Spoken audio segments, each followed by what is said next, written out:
Ladies and gentlemen, we are ready to begin our program.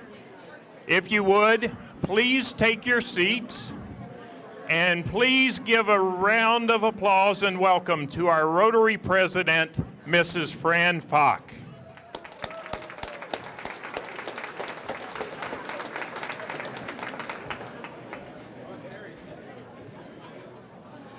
Good evening, and welcome to the 24th Annual Rotary Community Toast and Benefit Banquet.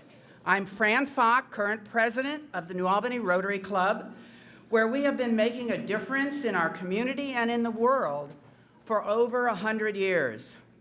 Whether you're joining us tonight for the first time or the 24th time, we are thrilled you could participate this evening as we shine a spotlight on a remarkable couple who, like our past 23 honorees, truly embodies the Rotary International's motto of service above self.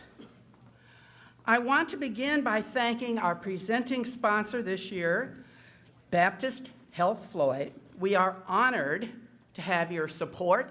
Let's give them a round of applause. We do have some special guests of our club that I would like to recognize tonight. Please join me in welcoming the District Governor-elect of Rotary District 6580, Sue Wright. Sue.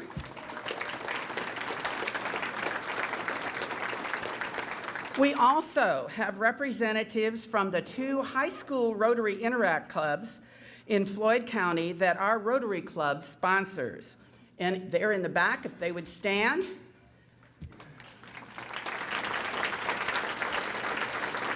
Youth activities like Interact help introduce young people to that service above self mentality, and their members join us in our Rotary service, and they plan their own service projects.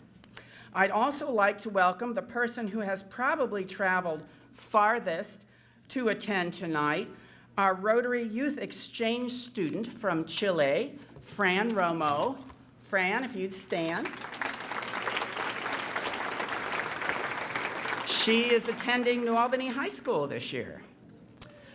The New Albany Rotary Club is part of 1.2 million Rotarians all over the world, living and breathing service above self. We give money locally, and we volunteer locally. We also give money and volunteer internationally for causes like polio eradication.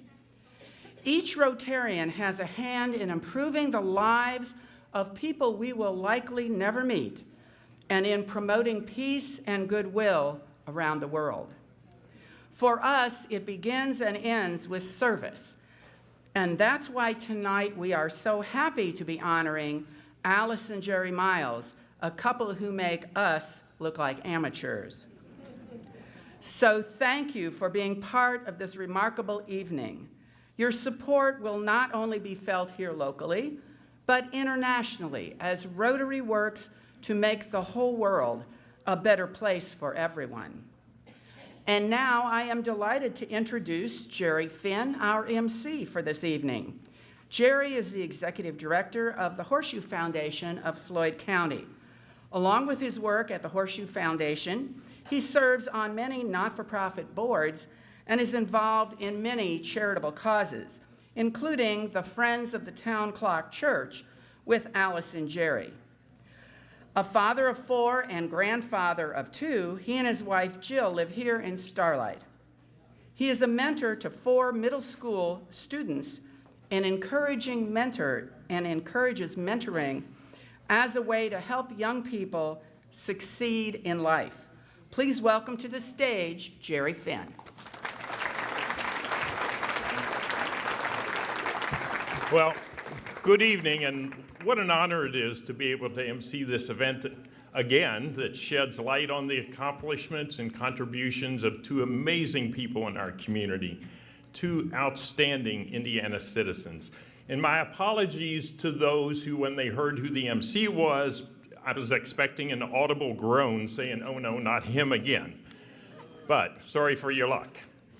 I've worked beside and admired Jerry and Alice from afar for years for how they have helped shape our community. It was not till I got involved in the restoration work of the historic Underground Railroad Church that I actually had the pleasure of working side by side with Alice and Jerry, and what a gift that has been. I always remember that first meeting with Alice and with Jerry when I asked them to take the lead on the board for the Friends of the Town Clock Church. Jerry gave me one of those looks. Chris, Stacy, I'm sure you all have seen that look before. You know, I have to admit I was scared to death, okay? This looked like, what in God's name are you getting us into now? But after some discussion and prayerful reflection on their part, they said yes, and no one could have done it better. They are rock stars in my book. So thank you so much for joining us this evening to toast these two wonderful people. And they have family members who are gathered here to help celebrate with them as well. And I'm going to ask the different families to stand as I call their names. So Stacy and Dan Masser and their children, Sierra and Cheyenne. Please stand. Thank you. Chris and his wife, Kathy Miles, and their children, Indy and Jerrol.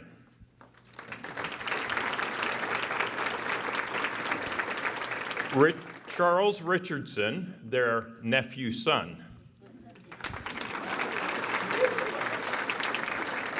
And here in spirit, but very, very disappointed that you were not able to attend to celebrate with Alice and Jerry, is Melissa Hearn and her family, Adrian Richardson, who is also a nephew son, and his wife Katie and son Cole. Adrian is a sheriff deputy in Seminole, Florida, and could not get away. So, thank you, family, for being here to support them. Thank you, Alice and Jerry, for such a beautiful family that joins us this evening to celebrate. As part of our Rotary tradition, we always start our events with an invocation and then followed by the pledge. And I would like to invite Reverend Olace Evans to lead us in our invocation. And you can come on up, and as I introduce you, Reverend Lacey Evans is the presiding elder of the Louisville District, Kentucky Conference of the AME Zion Church. He is a native of Fayetteville, North Carolina, graduating from Fayetteville University with a degree in business administration, and later the Duke University School of Divinity.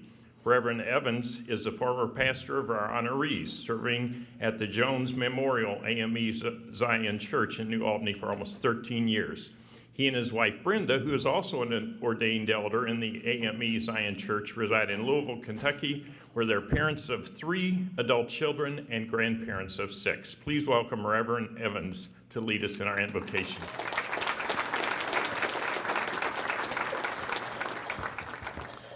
Would you bow with me, please? Most holy and benevolent Father, we're eternally grateful to you, O God, for the privilege of gathering on this evening to honor 2 persons who have unselfishly given of themselves, Alice and Jerrol Miles. We thank you for the Rotary Club, which exists to provide humanitarian services throughout the promotion and advancing of goodwill and peace throughout our society. And tonight it acknowledges the contribution of Alice and Jerrol, who have joined the ranks of others recognized for their acts of altruism. We also give thanks for this agency of goodwill, as it provides a venue for persons such as Alice and Jerrol to give service above and beyond themselves. As pastor and author John Ortberg reminds us, you made us, created us, O Lord, to receive life outside ourselves, to create vitality within ourselves, and produce blessings beyond ourselves. And so we invoke your presence, O Lord, among us tonight as we honor Alice and Jerrol Miles, who have unselfishly given of themselves to radiate your love and goodness in their lives through their deeds of concern and compassion for others. And we offer this prayer in the precious name of your Son, Jesus, who fully gave of himself. Amen.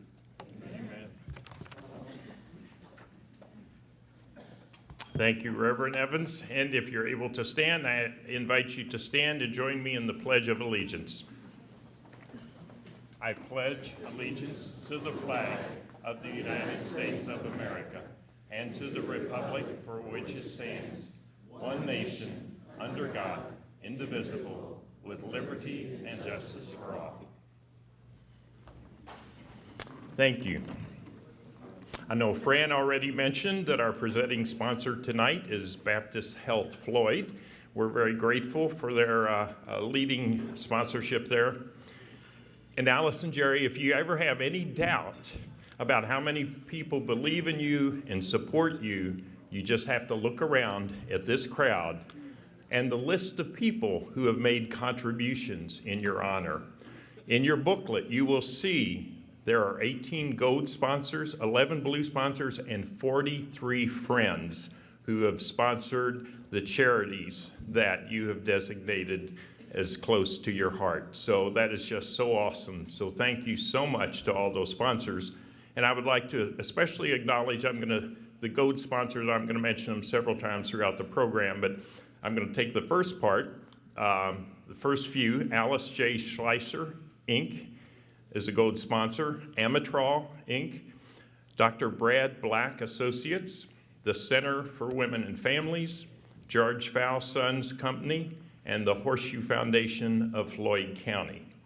Okay, I'm going to invite the family tables to go to the different stations. You can start the meal, and Huber's staff will come around and dismiss the other tables. So family, if y'all want to get up and get your food, we're ready to begin our dinner.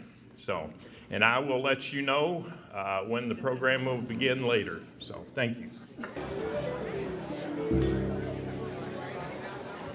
Awesome. Welcome back.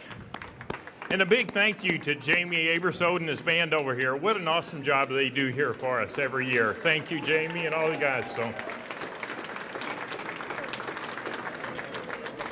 I hope you're enjoying your dinner. I'm trying not to interrupt it too much. The staff here at Huber's Winery always does such a great job for our toast, and we're very appreciative.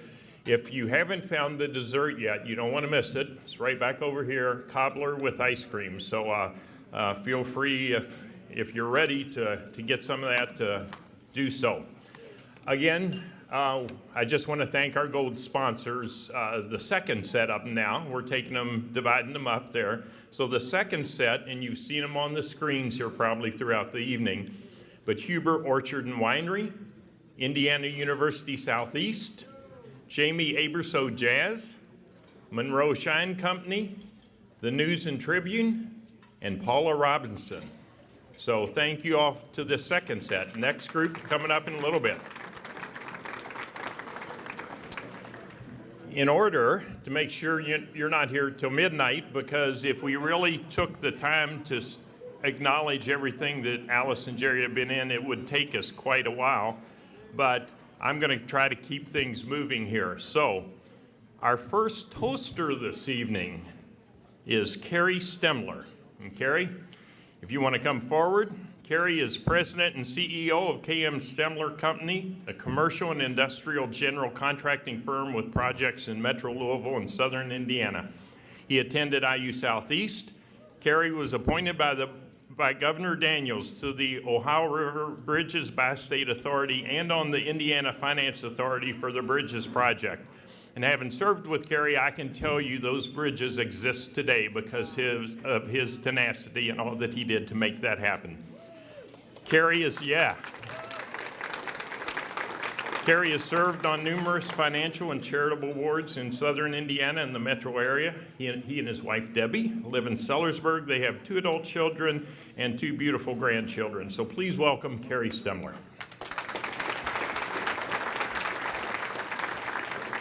Good evening. Hi, everyone. Welcome. I'm glad to be here. It's an honor for me, too, Jerry and Alice. I am honored to be here to roast you. Toast you. I'm sorry. 2 amazing people. And Alice, I could never roast you. You know that. Jerry, might be a different story. But I promised I wouldn't to you. The Rotary Committee asked that I speak first before their 3 children, and I think they had something in mind there. Stacy, Chris, and Melissa. And Stacy, you and I were in a leadership class together, so I remember that's been a few years back too. They did it on purpose because although I hope I can give you some insight and maybe add a little humor to this, I don't hold a candle to these 3 kids. And I've heard them speak before. They're extremely articulate and very entertaining. All of you, you're in for a real treat, I promise you. Although I don't know you as well as your children do, but you are incredible parents, citizens, and friends to all of us in this room, and incredible grandparents to Sierra and Cheyenne, Indy and Jaron, and Elijah and Jasmine. I know wish they were here with you today and would be celebrating. It's nice to see young people here, and I hope you guys are having a little bit of a good time watching what your grandparents are going through here. I'm pretty sure I've been to a ball game at an elementary school or Graceland at a soccer game with watching you guys because I've been there with your grandparents sitting in the audience, and if they weren't watching you, I haven't figured out who they were watching. So. We're all here because we're either related, have worked with them, are friends with them, or have served on committees or boards with them, have partied with them, have been at events with them, have even sat at a church pew next to them. We're the lucky ones for you to be part of our lives. And for that, we are blessed to have you in our lives. Have you ever known not just one person, but 2 people that are always smiling? It doesn't matter if their body's hurting or if they wreck their car, they're still smiling. That's just part of their charm.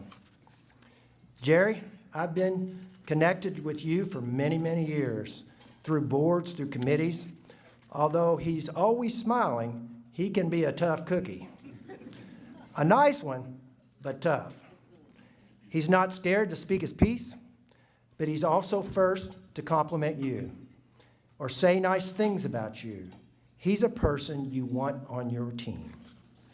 Jerry's a veteran, having served in the U.S. Army, receiving an Army commendation. We all know Jerry is a banker, over 40 years with Nat City, PNC. I really don't think you were ever going to retire, Jerry. He served on many committees in so many ways. Currently, he's on Baptist Health Floyd Board of Trustees, One Southern Indiana's Foundation Board, a member of IU Alumni Association Board of Managers, and he's been on many other teams. Take a look in your program. There's a complete list, and those are just the ones he could remember. I do have one question for you, Jerry. I did realize you were on the IU Athletic Commission at one time. Were you the one that hired Bobby Knight or fired Bobby Knight? You don't have to answer. I think I better move on. I might think I hear some music playing. Awards. This isn't his first. Yes, he's a Kentucky Colonel, a Sagamore. He's in many Hall of Fames. He's received leadership and volunteer awards. He's received a Chancellor's Medallion from IUS.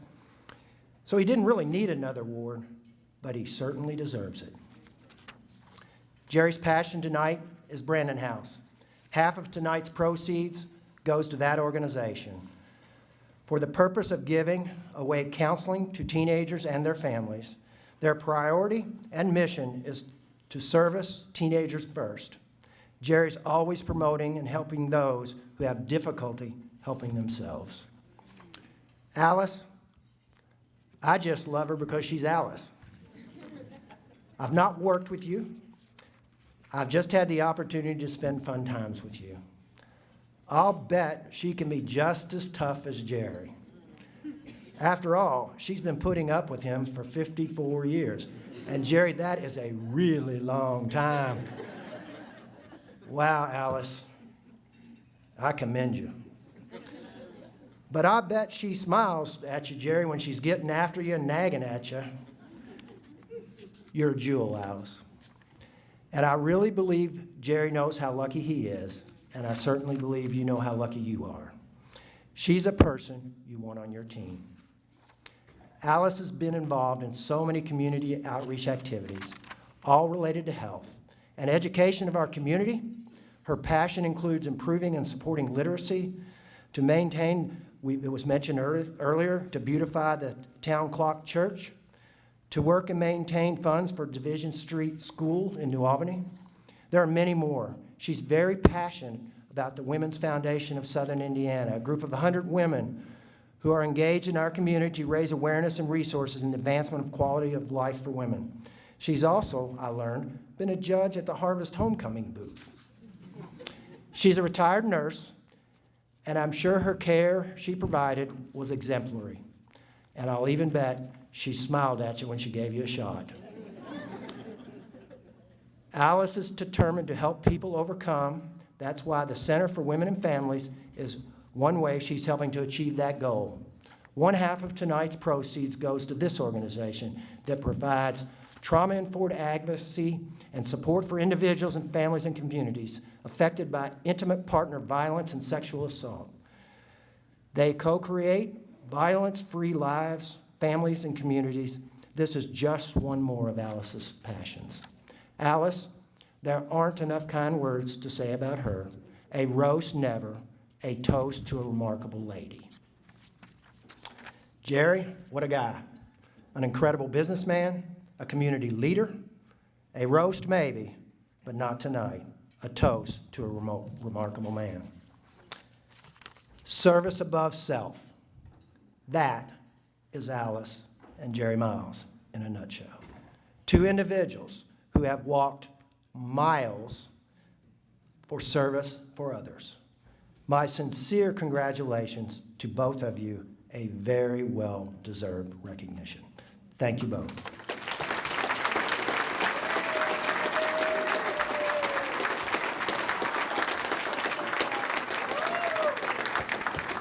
Thank you, Carrie.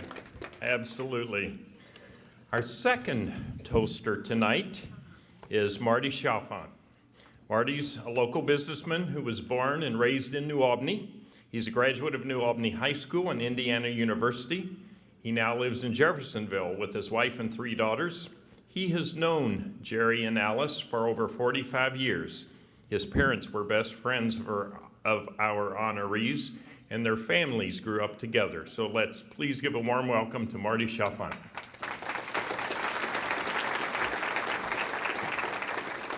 Thank you. I heard it said once that if you have a strong faith, the love of family, and the gift of close friends, that you are rich in the eyes of God. Jerry and Olace are very blessed. Perhaps the best example of their faith is their 54-year commitment to each other. Faith has been described as taking the first step, even when you don't see the whole staircase. Sounds like marriage. A friend of mine and his elderly father were meeting with their minister. Dad's memory wasn't what it used to be, and often one of the kids would be with him to make sure things got communicated accurately. As they were talking, the minister asked my friend's father how long he had been married. Dad proudly replied, 60 wonderful years. My buddy thought for a moment, leaned over to his father, and said, Dad, you and Mom have been married 62 years. His dad, appearing confused, looked at his son, looked at the minister, smiled, and said, 60 wonderful years. It is those other years that exemplify Jerry and Olace's faith in God's plan and each other. It is that faith which is the foundation for their family. Jerry and Olace were Mom and Dad's best friends for over 40 years. I am confident my folks are looking down on us tonight as part of this celebration. Because of that friendship, all of us grew up as part of an extended family. Now, Dad and Jerry were the strong, silent type. That was really by necessity because Mom and Olace represented the outgoing and opinionated branch of the family. It was their attitude about life that set the tone for all of us. Perhaps the best example of that attitude is a saying on Olace's refrigerator. Be the kind of woman that when your feet hit the ground each morning, the devil says, Oh, crap, she's up.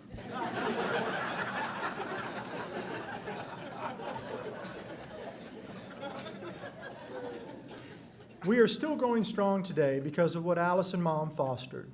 They knew your greatest contribution to the kingdom of God may not be something you do, but someone you raise. We were all blessed to be raised by two moms. Both were old school. They believed children were to respect their parents, appreciate their blessings, and pay it forward to those in need. Family would never be about selfies, iPhones, and my Facebook post. It was about meals together, laughing at ourselves, and cheering someone else's success. It was also about welcoming good friends with open arms and treating them like one of the family. Jerry and Alice's granddaughter got married this summer. It was a great evening full of laughter and celebration with family and friends. As I looked around the room, I saw people that had been part of their lives for as long as I can remember. Friends who came to celebrate with Jerry and Alice.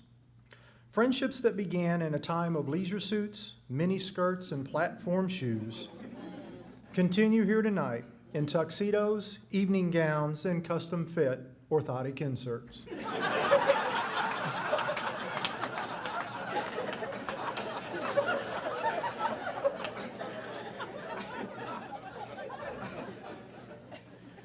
When Jerry and Alice took that first step of faith 54 wonderful years ago, it set the standard that became the foundation for their family and a guide for their friends. It is my privilege to offer a toast in honor of their faith, as part of their family, and on behalf of their friends. Thank you.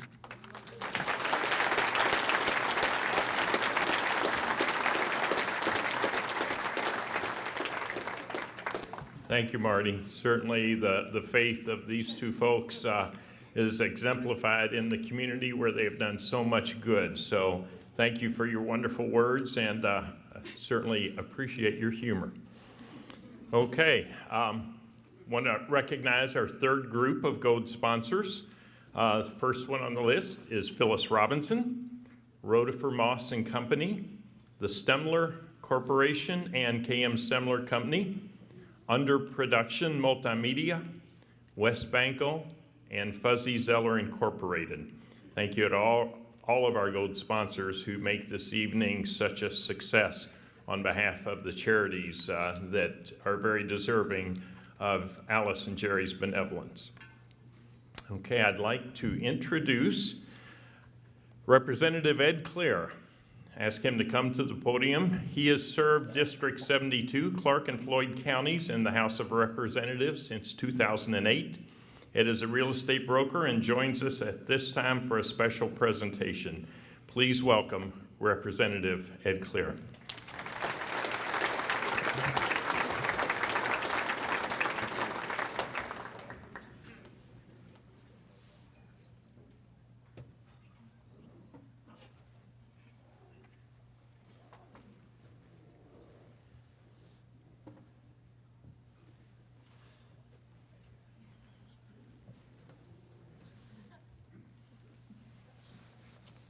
Logistics. Good evening. Thank you, Jerry. I am grateful and humbled to have the honor of playing a role in recognizing two of our community's leaders, Jerrol and Alice Miles. Kerry mentioned earlier, he mentioned the program, and if you haven't had a chance to read Jerry and Alice's story, I would encourage you to take it home with you tonight and make sure you read their tremendous story. Reading their story has only increased my admiration for two people I already held in very high esteem. A question, random question. How many of you watch Saturday Night Live? Okay, I'm not in too much trouble here. Work with me for a moment. If you're not an SNL fan, what I'm about to say won't mean much, but Google it and it will make sense. For years, whenever I've seen SNL cast member Kenan Thompson, I've thought of Jerry Miles. It's not only that they bear at least a slight physical resemblance to each other, along with perhaps a few shared expressions and mannerisms, it's that they have a similar, upbeat, likable quality. Of course, it's also possible Jerry has pulled off a Mrs. Doubtfire-like feat and is, in fact, in his 15th season on SNL. He is, after all, a man of many talents. As I was looking at pictures of the two of them, though, I ran across an NPR story about Thompson from just a few weeks ago, and I realized there are additional similarities. The story described Thompson as, quote, soft-spoken and humble, words that certainly apply not only to Jerry, but to Olace as well. And then Thompson was quoted as saying something that easily could have been said by either Jerry or Olace Miles. Quote, "I was always very professional in the approach to this," Thompson said, speaking of his work. The quote continues, "It was never about what this could bring me. It was always just about servicing whatever project I was doing." Echoes of Jerry and Olace Miles. I was reminded of Jerry and Olace's quiet approach to service when I saw them several weeks ago at booth setup for Harvest Homecoming. It was a chilly Wednesday evening, well past dark, and there they were helping set up the New Albany Altrusa Club booth, doing their part to support a community organization and to make a community event successful. Earlier this year, Olace, speaking as president of the club to which she has belonged since 1980, was quoted in a News and Tribune article about Altrusa. The article said, "At the end of the day, Miles said service is really about people giving and doing what they can to make the place better for everyone." And then it quoted Olace. "Wherever they may be, there's always a need for someone, and one person can make a difference. It doesn't have to be an army. If that one person starts, then someone may see something and get on board, and it grows." Olace and Jerry are an army of two. It is my privilege tonight to present Jerrol and Olace Miles with Distinguished Hoosier Awards from Governor Eric Holcomb. I have said it before, and I will say it again. Standing before the members and guests of the Rotary Club of New Albany is truly humbling, every bit as humbling as speaking on the floor of the Indiana House. Here, as there, I am looking out on leaders who have answered the call of our community. Men and women who have chosen labor over leisure, action over acrimony, solutions over stagnation. Men and women who have indeed chosen service over self. Jerrol and Olace Miles are two of those people. They have lived their lives choosing service, let's say miles of service, over self. Allow me to read from their awards.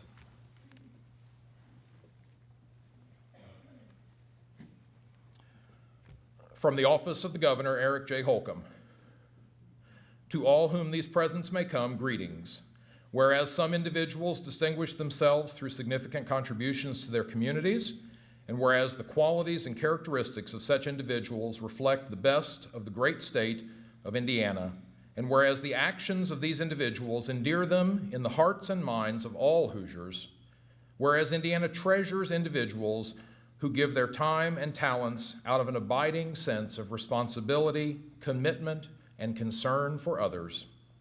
And whereas Jerrol Miles and Olace Miles are such individuals who have earned the respect and admiration of Hoosiers across the state and are worthy to join the ranks of these honorees. Now, therefore, I, Eric J. Holcomb, Governor of the state of Indiana, do hereby declare and appoint Jerrol and Olace Miles as distinguished Hoosiers. Please come forward to accept these awards from Governor Holcomb. Yeah, let's do that.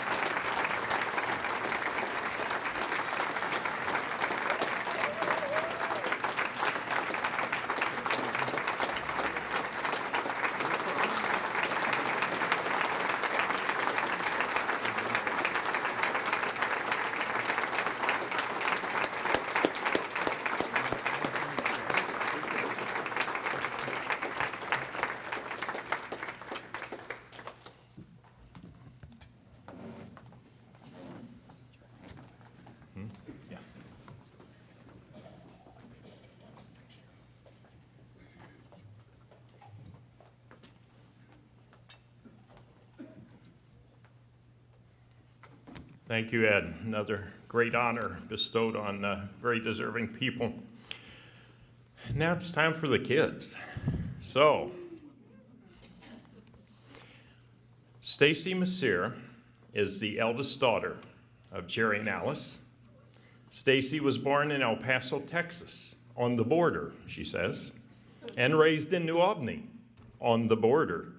And she describes herself as being a bit borderline. Stacy is the self-proclaimed psychedelic sheep of the family, not the black sheep, the psychedelic sheep of the family. She says she spent her life keeping mom and dad guessing. Stacy works with survivors of childhood abuse and human trafficking. She and her husband Dan have 2 adult daughters and a new son-in-law. Stacy, welcome.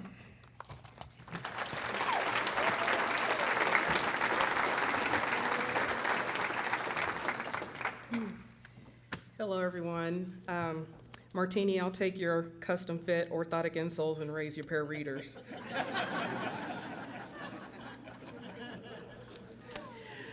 Before I continue, I would like to take this time to thank everyone for being here with us tonight to celebrate our parents.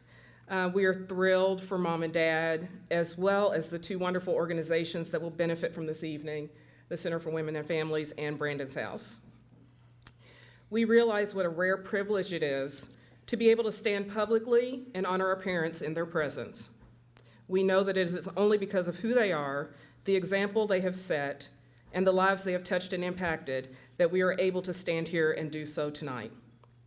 Their lives are not only a testament to the tenacity, faith, and strength of the generations who came before us, but they are also a benchmark for the generations to follow. We are very proud, and they have handed down a responsibility that we do not take lightly. I have had the pleasure of a front row seat throughout the Rotary Toast process. From helping edit their story to poring over long unseen family photos, it has been a fun, emotional, and fascinating walk through our family's history. It would seem highly appropriate that Mom and Dad are honored together. They are, after all, a couple, partners, a team.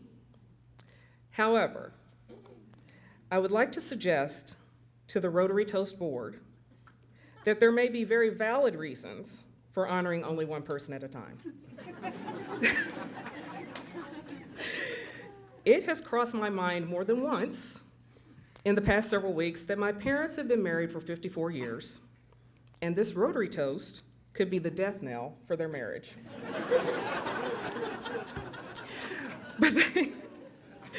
But they are here, smiling, they're sitting together, and I believe they are speaking to each other, so I think we're good for 55.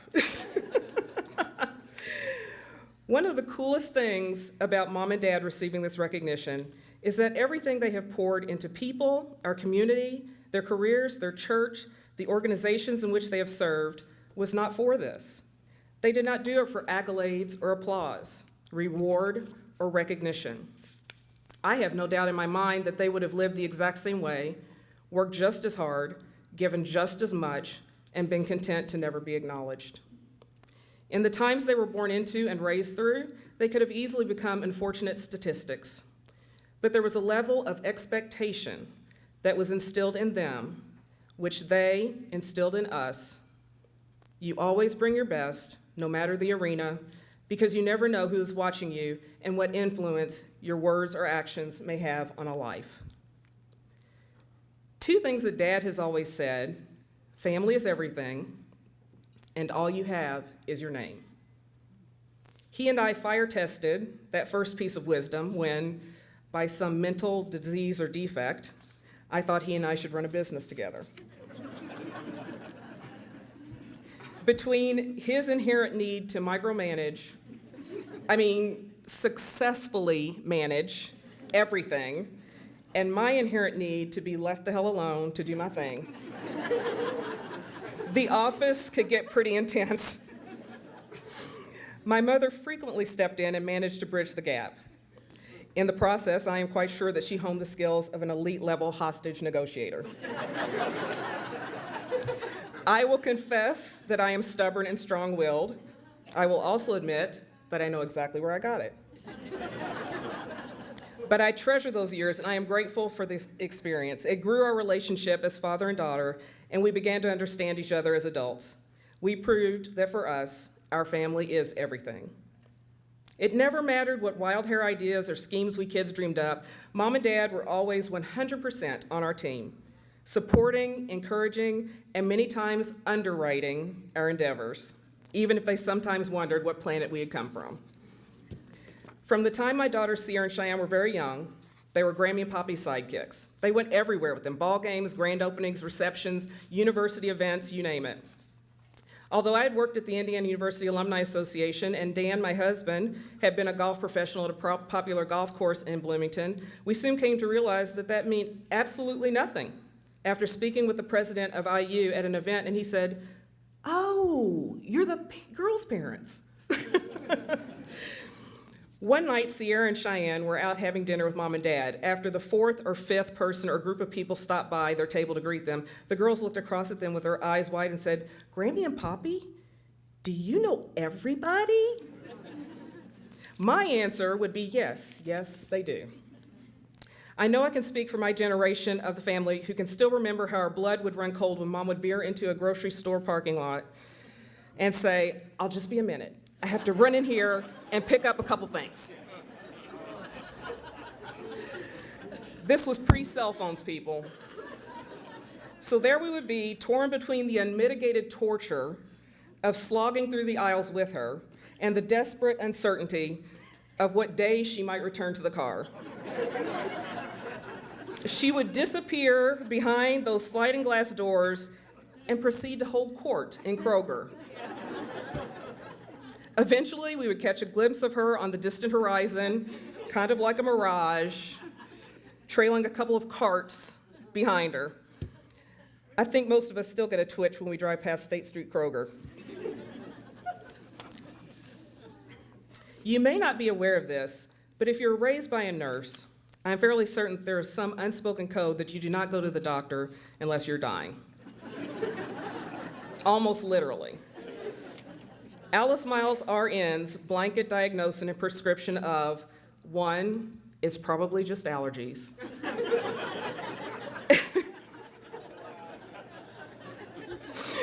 And 2, get up and move around, you'll feel better. Covered a whole gamut of ailments from a skin knee to pneumonia. My sister remembers telling Mom in high school that she was feeling ill, and Mom sent her to school anyway. A short term later, the school nurse called our mother, the school nurse, and asked if she knew Melissa was at school with a 104-degree fever. I believe Melissa's exact words were, "I have never been so happy to be sick in my entire life." I know that many of you think that my mother is as sweet as spun sugar. But I have known the woman for 53 years, and I have seen some things. When my brother was little, he had come downstairs repeatedly after bedtime, claiming that there were ghosts in his room and he was scared. Our sainted mother told him to march his little body back upstairs and tell those ghosts that he was more afraid of what his mother was going to do to him if he came down those steps one more time than what any ghost was going to do to him.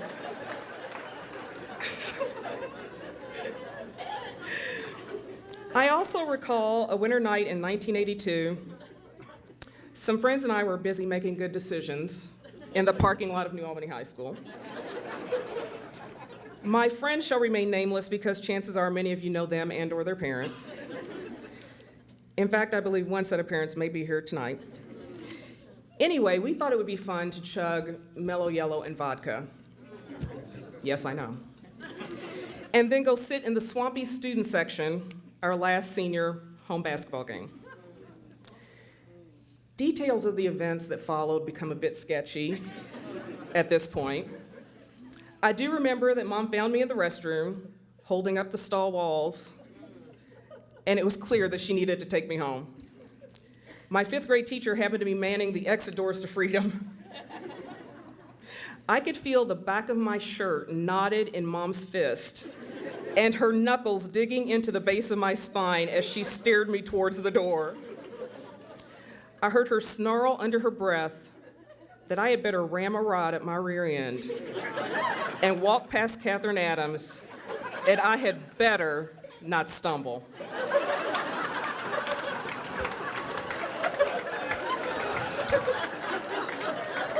I did not. And she may not have said rear end.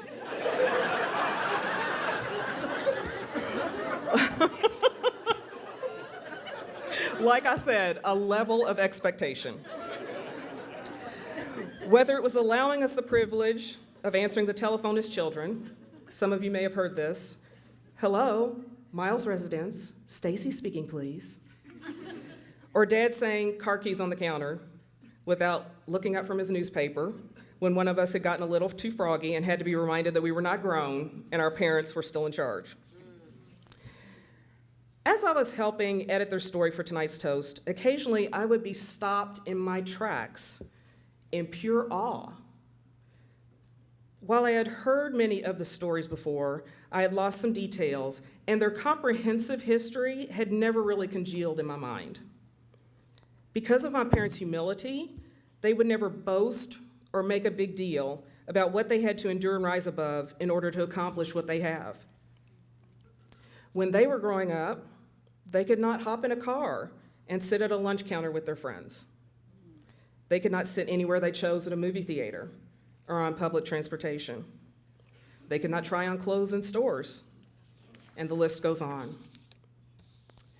When my dad was serving in the United States Army and was stationed at Fort Bliss in El Paso, Texas, he would drive nearly 1,500 miles one way from Indiana to Texas and vice versa, through 4 states, including the entire width of Texas, knowing that he would not be permitted to stop at a hotel or restaurant to rest and refresh. Still, he served with excellence. Not only did he serve with excellence, but he received a commendation for meritorious service in only 2.5 years in a non-combat role. Those of you with military experience may understand the magnitude of that recognition. There were several times that he was passed over for promotions at the bank, and the positions were given to people with less experience. I can't imagine how demoralizing that had to be. Still, he showed up, he worked tirelessly, with excellence, and continued to advance his career. A Hall of Fame wall was established, and the portraits of Dad and a colleague were the first to be displayed at National City Bank. Reading my parents' story, it occurred to me that they could so easily be angry and bitter. It seems that so many people are these days for every minor infraction, but that is not who they are. They are exactly what you know them to be. They are service above self. They are honesty, integrity, faith, humility, compassion, humor, grace, and they are sacrificially generous with their time, talent, treasure, and their love. My parents taught me to be authentic. My parents taught us by example that even if people lie about you and malign you, undermine your credibility, question your authority, doubt your abilities, discredit your accomplishments, or take credit for them, you stay the course. You take the high road. You remember who you are and whose you are. You live your life in such a way that if anyone did say anything bad about you, no one would believe them. And you rest in the knowledge that time will always reveal the truth. This is what our parents modeled for us. We have tried to model the same for our children because it is true. And I know that they will continue on that path and model it for the next generation. That does not mean you won't have your heart broken by betrayal and disappointments, that you won't feel the daggers of unexpected racism, bigotry, and prejudice slash at your spirit. It doesn't mean you won't grow weary from always needing to be twice as good to sometimes go half as far. but it does mean that you will always be able to look at yourself in the mirror, you will always be able to rest well at night, and you will always, always have your name. I love you.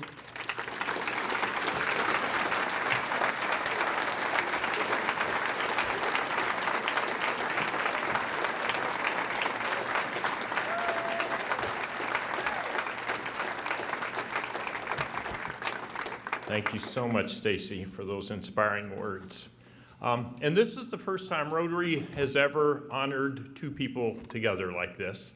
And as the committee was batting around names, they were both on the list.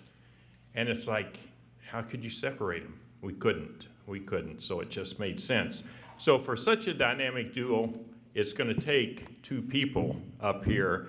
I'd like to introduce Betty Dunham and Peggy Peters, who are past District 6580 governors of Rotary, and they're longtime members of the Rotary Club of New Albany. And I'd like to invite them to come up and make a presentation to Alice and Jerry. Peggy and Betty, welcome.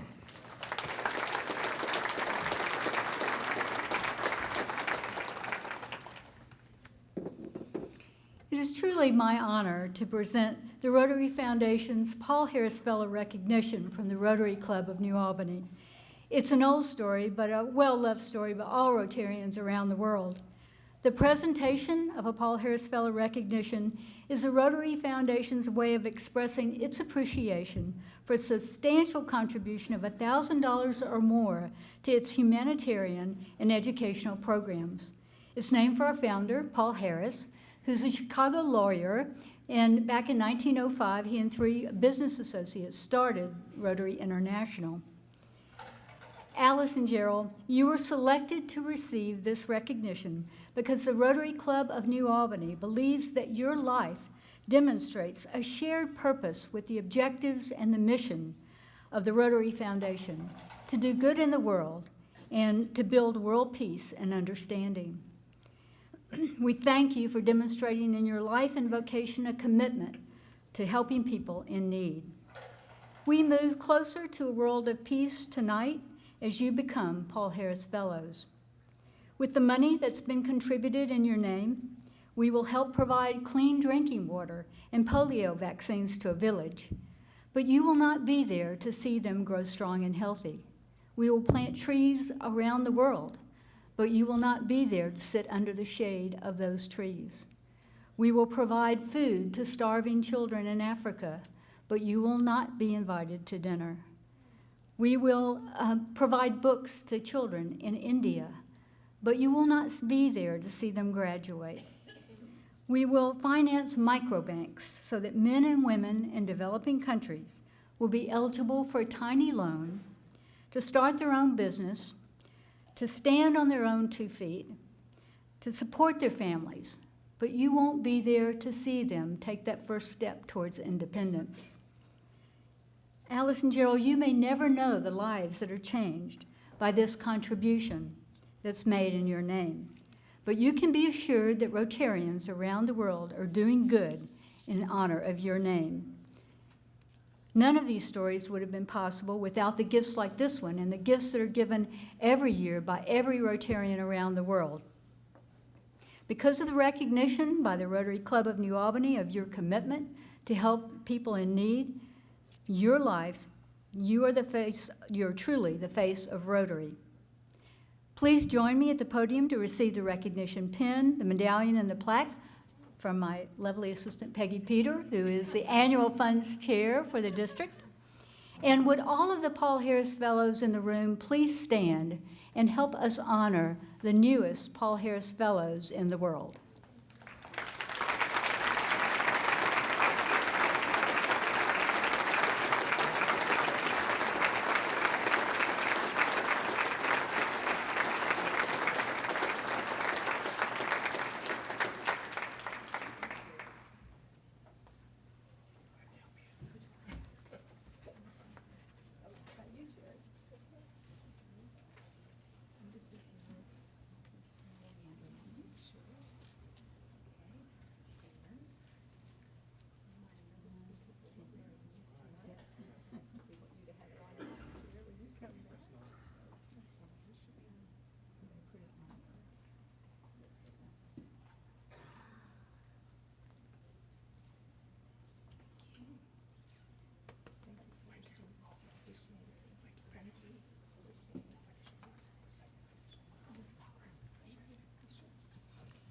And for Alice and Jerrol and for all the Paul Harris Fellows in the room, we thank you for all the good you do in helping people around the world.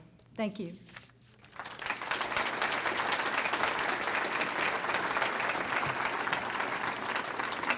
Thank you, Betty and Peggy. Our fourth toaster tonight, which you see on the program, Melissa Hearn. Melissa is the youngest child of Alice and Jerry, and she is so sorry that she is unable to be here tonight to celebrate with her parents. She has asked that her sister Stacy convey her remarks on her behalf. So please welcome Stacy back to the podium.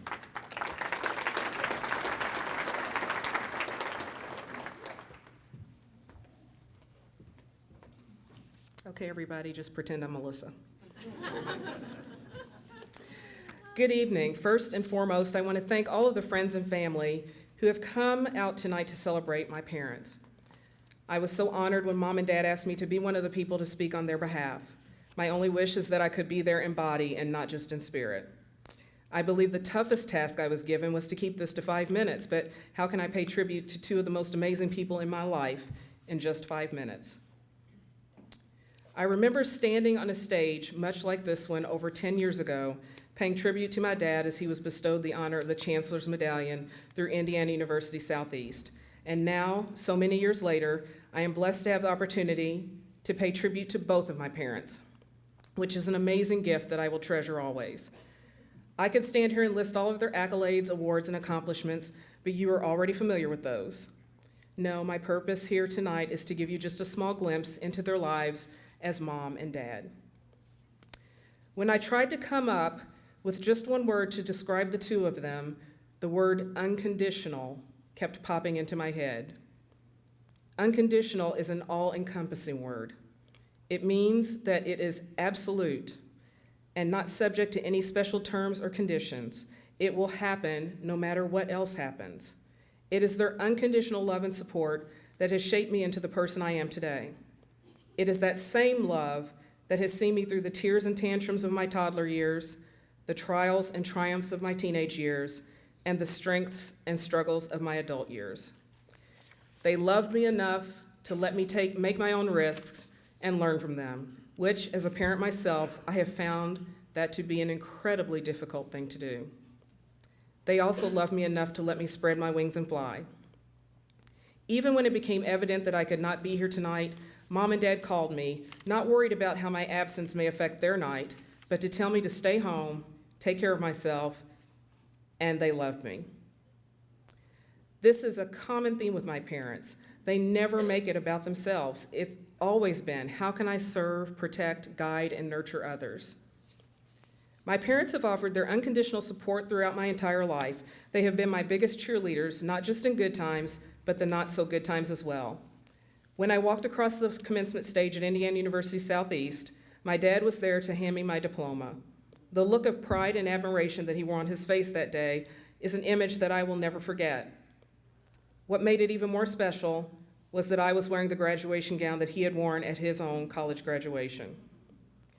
When I received my first teaching job, my mom was right there painting bookshelves, moving desks, visiting teacher supply stores with as much excitement as if it were her first job. You see, my parents have always been there, sometimes in the background, sometimes right up front. They have both been my sounding board, my confidants, my advisors, my spiritual leaders, and my friends. So as my 5 minutes begins to wind down, I will leave you with this. Dear Mom and Dad, I will never take for granted how greatly I've been blessed, for when it comes to parents, Mom and Dad, you are the best.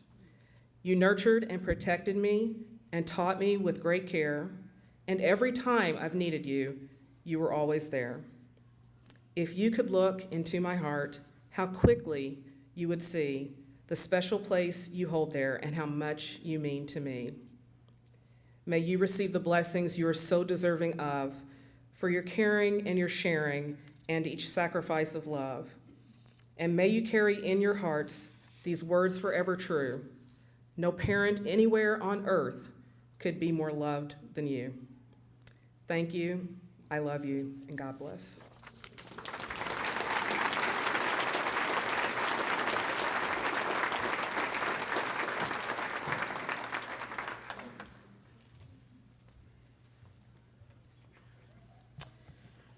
Okay, our final toaster. Again, a native of New Albany, Indiana. Chris Miles is a proud graduate of New Albany High School, class of 1986. Chris has been involved in the motorsports and entertainment industry for 27 years. As a Screen Actors Guild member, Chris has appeared on network television shows and commercials.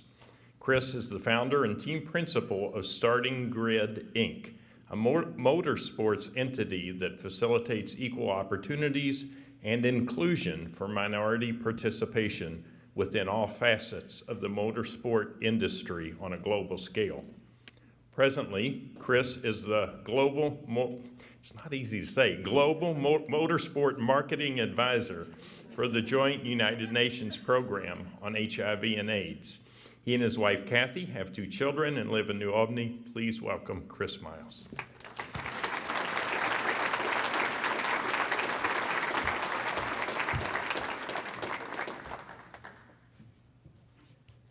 Oh, boy. You know, in all seriousness, if you see my hands shaking, this is real. Obviously, everyone knows that I've had a nice entertainment career, and I've been able to do some incredible things and been blessed to be in front of thousands of people. But what's crazy right now as I prepare to speak is I'm about to speak about my parents in a way I've never done. And I was hoping I wasn't going to do that. So, well, I'm losing a couple of pages here. Let me just try and lighten my mood with going back to Stacy. It's the easier target.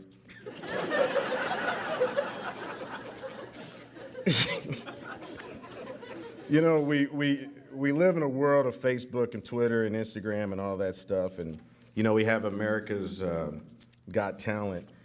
And Stacy just described Mom in the expression of how she said to walk past Catherine Adams with her fist balled up in her back. But Mom probably was one of the, I know there was Mom's Mabley, but I think Mom was probably one of the greatest ventriloquist acts the world has ever seen.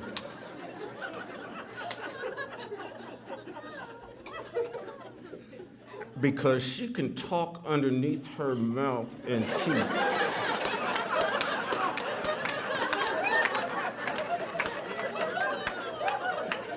Boy, I better do it again.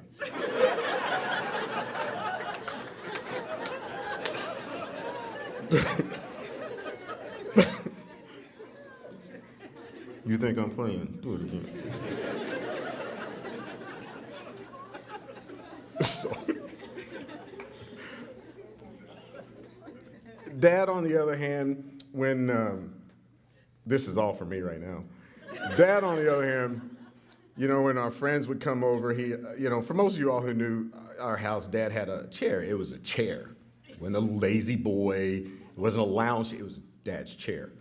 And so when our friends came over, you know, Dad always has this intimidating look.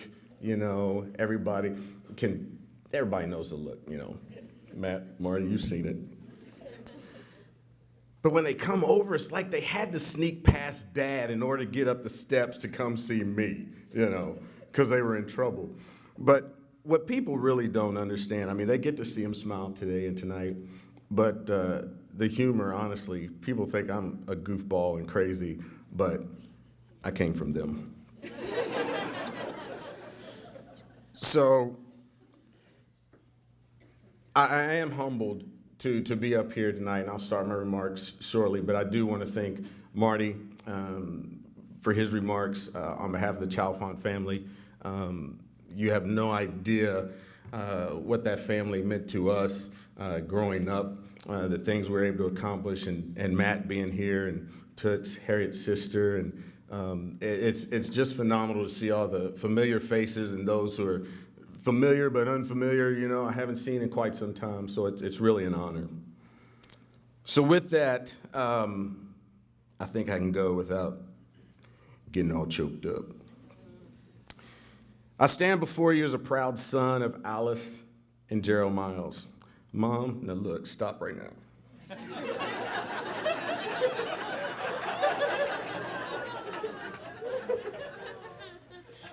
Stop right now. Girl, you better stop.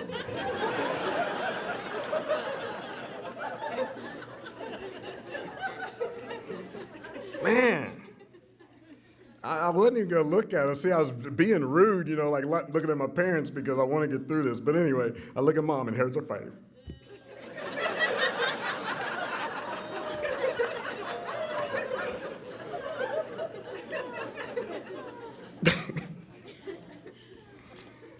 I stand before you as a proud son of Olace and Jerrol Miles.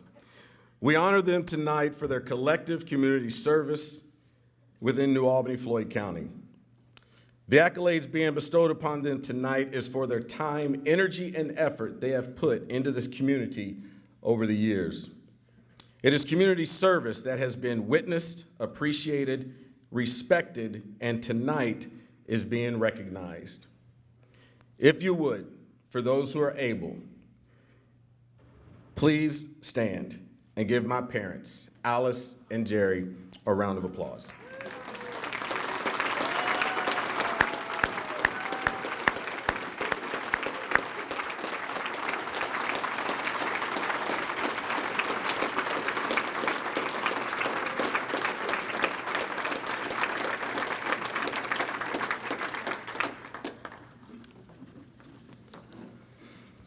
As proud as I am to be speaking before you tonight regarding these two community servants, I would be remiss if I did not take this opportunity to speak of these two individuals in a far greater capacity with a much greater impact than many of you can comprehend.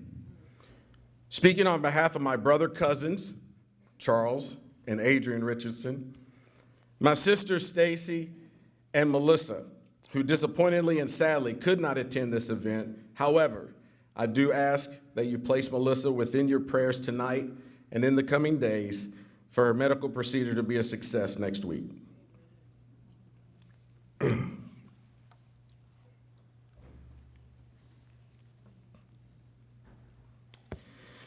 It is appropriate that we honor these two tonight together, because through 54 years of marriage together, they have represented being our family's beacon of hope, our guiding light, our spiritual compass, our protectors, our enablers, our confidants, our biggest supporters, but most importantly, our parents.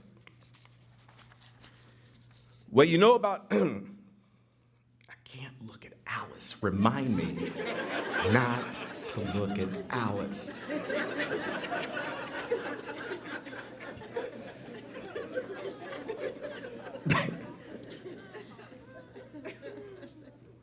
Goodness. You better stop it, Mom. What you know about Olace and Jerry is why they are being honored tonight. At their core, these two people are incredibly kind, caring, giving, nurturing, and selfless. At their core, they believe all things will work itself out through Christ Jesus. At their core, they believe the measure of true success is not through how much money you have or what possessions you own or who you know in the world. But at their core, their true belief in true success is measured by how happy you are in life and the joy you can bring to others.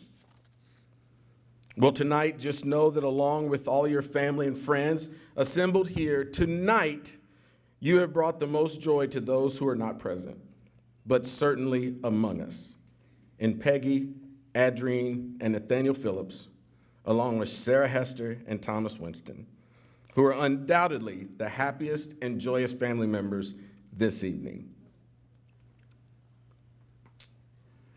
Rotary Club of New Albany, I cannot begin to tell you how genuinely honored I am for the privilege to be speaking before you tonight regarding my parents. I am most honored because I am allowed this opportunity to say thank you to this community.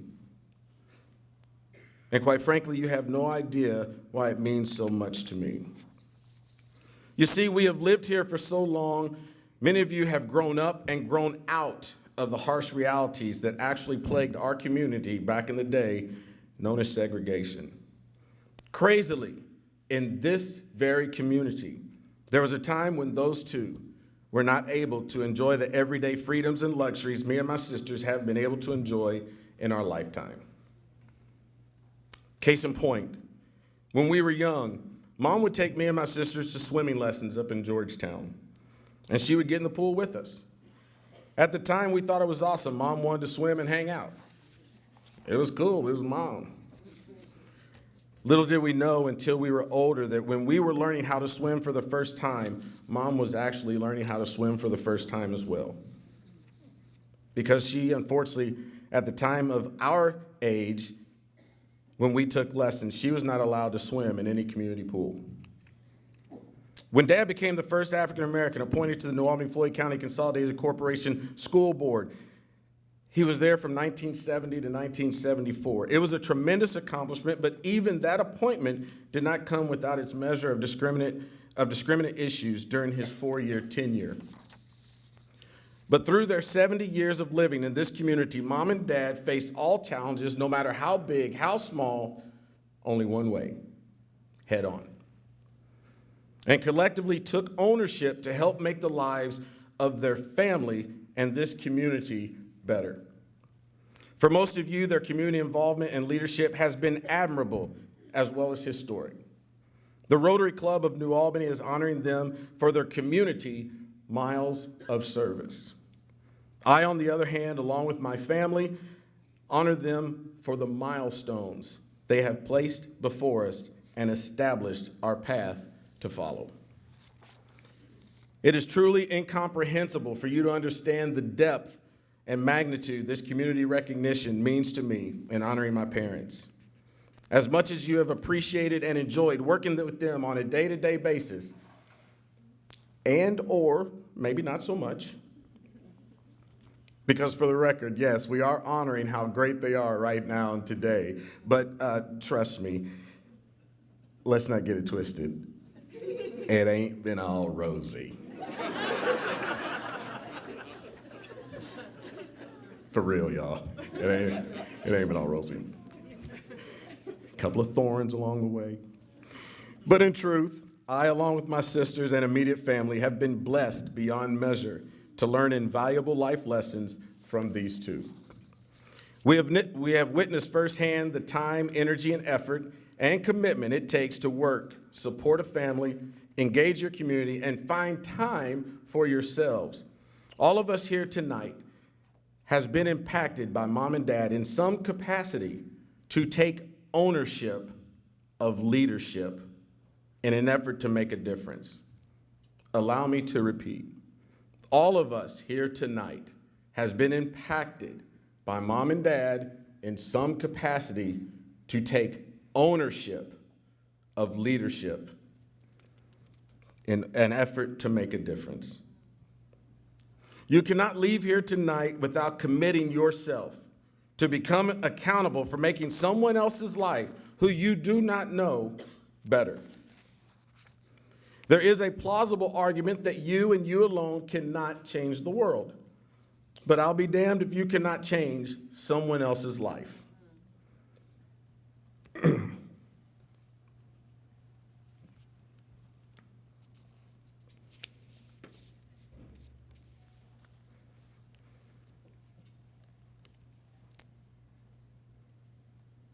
I thank my parents for being kind.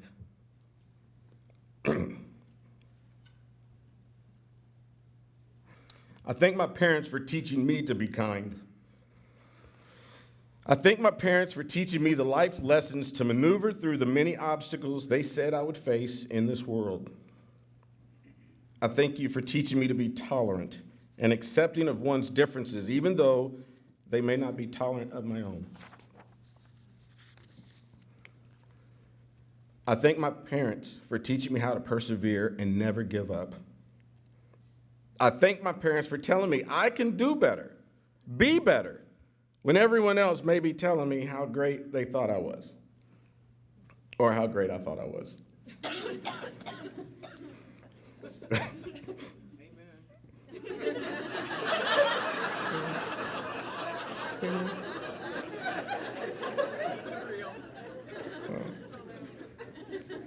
Wow.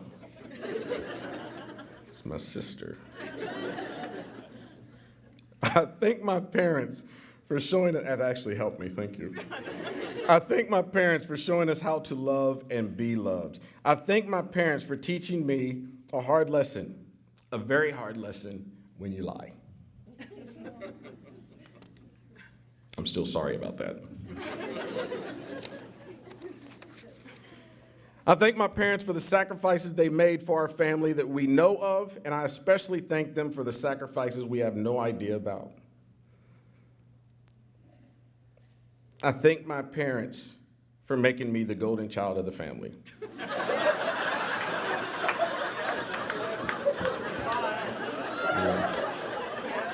Sorry about that. I actually thought I took that line out. Sorry.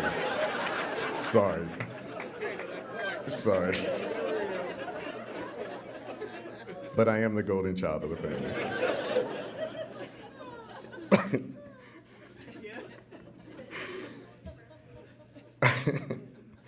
I thank my parents for teaching me the value that is truly, it is better to give than to receive.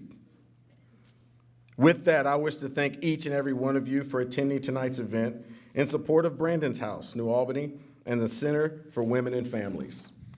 I wish to thank you and commend the work of Brandon's House, New Albany, and the Center for Women and Families Indiana Center, of which proceeds from tonight's event will further their efforts in our community to help change someone else's life. I wish to thank the Board of Directors of the Rotary Club of New Albany for bestowing this honor during its 24th Rotary Community Toast and Benefit Banquet upon my parents, Olace and Jerry Miles. Thank you for allowing our family to have this moment. It is an honor well deserved. It is an honor well earned. Well done. God bless you. I love you.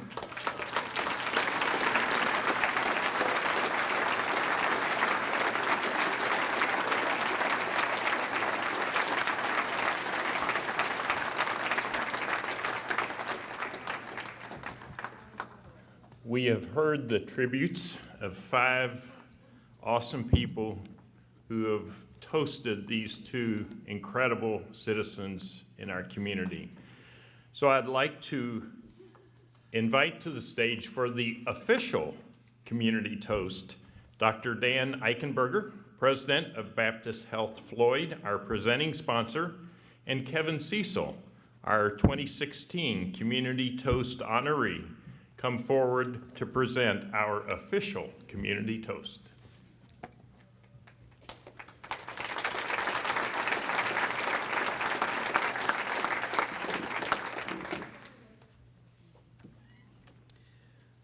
Jerry, Alice, let's just say it is an honor and a pleasure on behalf of Baptist Health Floyd and Baptist Health to pay tribute to the outstanding services you all have provided, both our hospital and our community.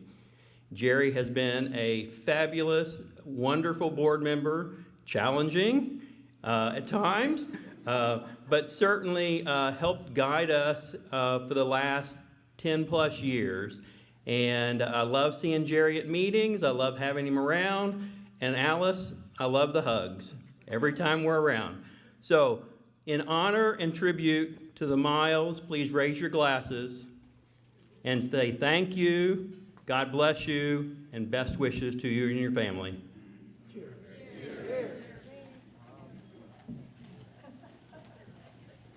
Thank you, Dr. Dan, Lieutenant Dan. It's more fun to do the toast than it is to be the toastee. Please raise your glasses to toast 2 great community leaders, a couple who are models of servant leadership, a couple whose faith and moral compass provide them direction, 2 people who take the model of service above self to heart. to our distinguished 2017 Rotary Community Toast honorees, Alice and Jerry Miles. Cheers. Here, here.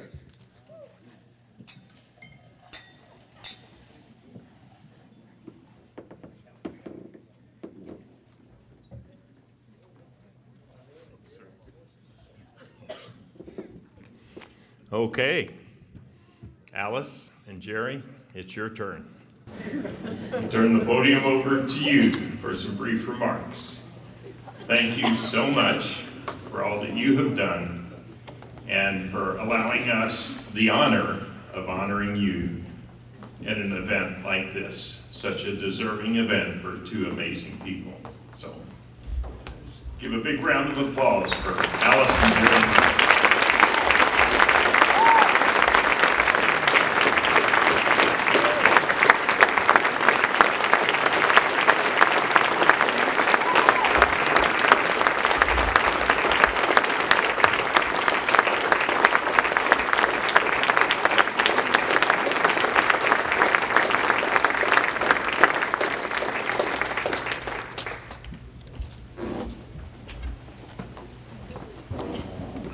Wow. This is amazing. Good evening to all of you. My oldest daughter, one of the first and last things, this better? Okay. My oldest daughter sitting out there. One of the first and last things she said to me as we were getting ready for this, "Now, Mom, don't get up there and, you know what, act up. Don't get up there, you know you, don't get up there doing that." And then what do? They put them on before me? And I'm not supposed to get up there and do that? I don't know what I look like. I tried to look nice when I came in here. I don't know if I had waterproof mascara. I may have looked like a football player. I may have those big black lines. I don't know. But just look over it. It is such an exciting evening. And I want to thank the Rotary Club of New Albany for this amazing honor. I am truly humbled by it. I especially want to thank the Rotary Toast Selection Committee for accepting the challenge of presenting for the first time a couple to be toasted at this event. Because of your efforts, I'm standing here tonight, so thank you.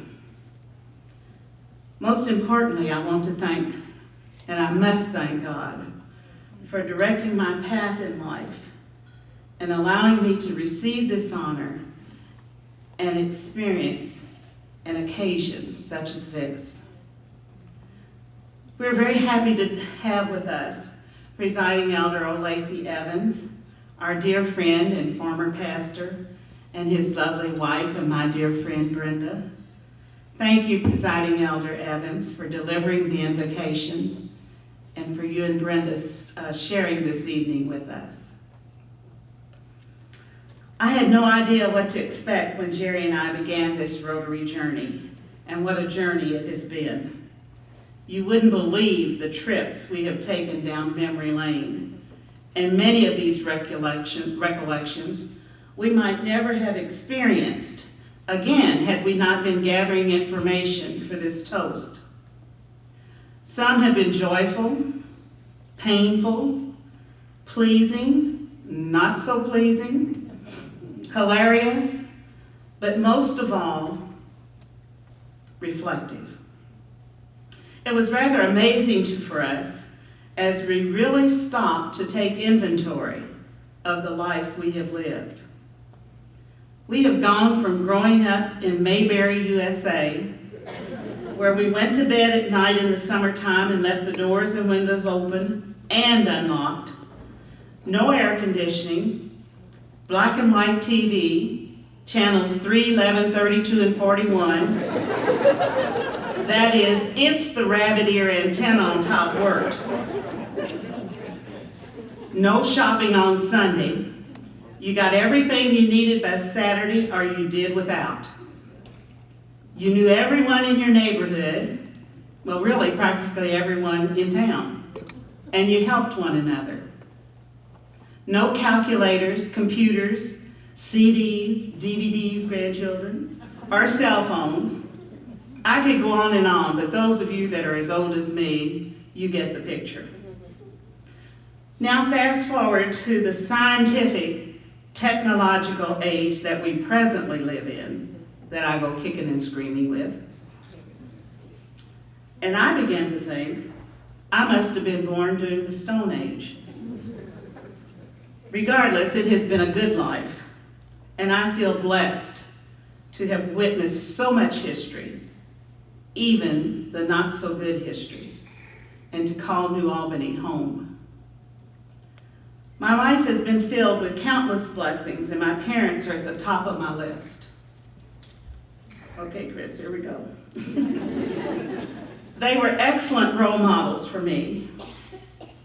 They loved God, worked hard to provide for our family, willingly shared their love and treasures with anyone in need, and generously served their community.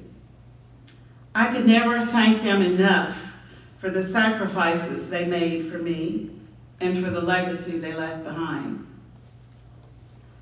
I am indeed grateful also to Jerry's mom and dad for raising such a fine son and for being the most loving and caring mother and father-in-law in the whole world, and I mean that. Jerry's mom used to say I was the daughter she never had, and she treated me as if I were her own. We dearly miss all of them and wish they were here this evening. However, I'm sure in their own way they're here and beaming with pride. We have lots of thank yous, and I hope we don't miss anyone. But first, our dear friend, Carol Dawson. Carol took time out of her life and very busy schedule to write our story that is in the program booklet, as has been mentioned. And I hope you will take time to read it. Not so much that it is about Jerry and me, but if she had to put up with the two of us, she deserves to have her work read. Carol, thank you so much. You're a jewel. And I hope we didn't pluck your last nerve. Carrie and Debbie are the bomb. I felt the very first time that I met them that we had known each other all of our lives. We don't see each other as much as we used to, but when we see each other, we've never missed a beat. And Carrie, thank you for the good things you said about Jerry. He needed that. Thank you.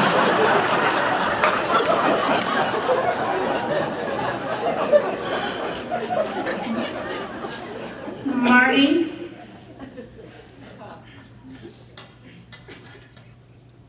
When I think of Marty, and I see Matt, and I see Toots, and all the Chalfont clan, those of you that have known me and Jerry know what that family has meant to us over the years.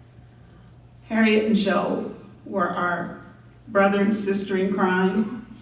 They were our very dear friends. And Marty, thank you so much for your remarks. Thank you for making me laugh. I won't go any further on that because I won't get through this. Stacy, our oldest. I remember when Stacy was born, we were in El Paso, Texas. And I remember Jerry coming in to the room after I'd given birth to Stacy. And he came in and he said, "Thank you for the most beautiful baby in the whole world. She is just precious." I said, okay, I hadn't seen her yet.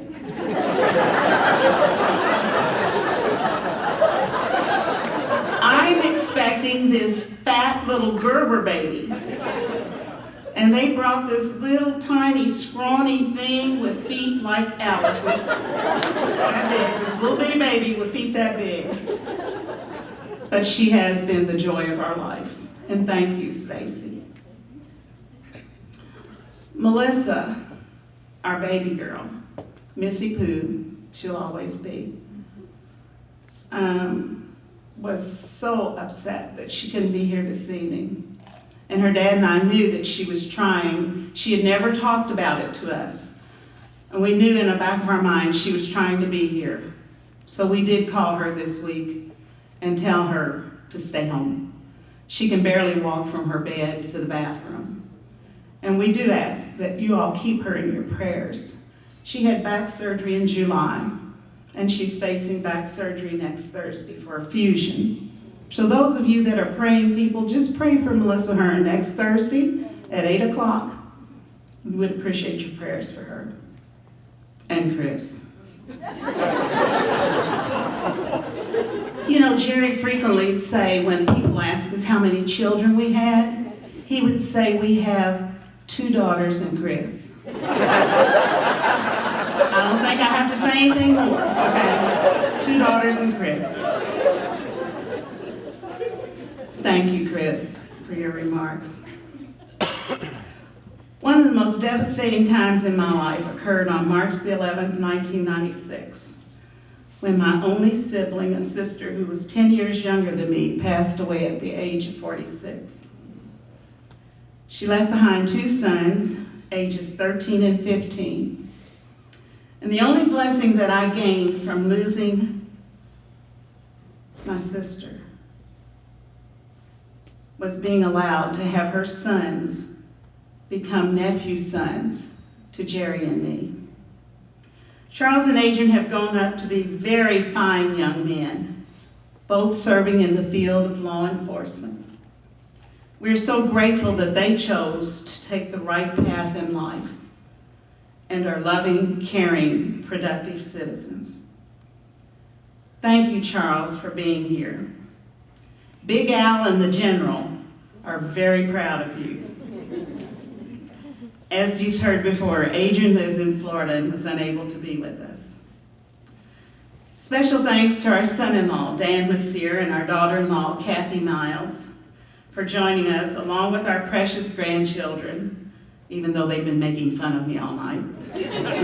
Sierra Masser-Poff and Cheyenne Masser and Indy and Jaron Miles, thank you so much. You made Grammy and Poppy very proud. 2 of our other precious grandchildren, Elijah and Jasmine Hearn, are home caring for their mom. Family, friends, and acquaintances to all of you in attendance, whether you came from near or far, and I know some did, and I've had lots of surprises. Words cannot express our appreciation for you being here to celebrate with us. It means more than you'll ever know. However, we may have touched your lives or you touched ours. We're grateful. And thank you, thank you, thank you. Another heartfelt thank you to the Rotary Club of New Albany for the months of intense preparation that you dedicate to this event. In all aspects, you demonstrate service above self. Your compassion, respect, and care for the honorees is outstanding. You're a blessing, and we are deeply honored that you chose to recognize us. We salute you, Rotarians, for making this a magical evening that we will never forget. Now, lastly and far from least is Jerrol, the guy who wears many hats. Jerry, Dad, the General, Poppy, friend, and without question, the love of my life. Now, before it gets too mushy, I want to give you a little inside scoop. He's also been the thorn in my side.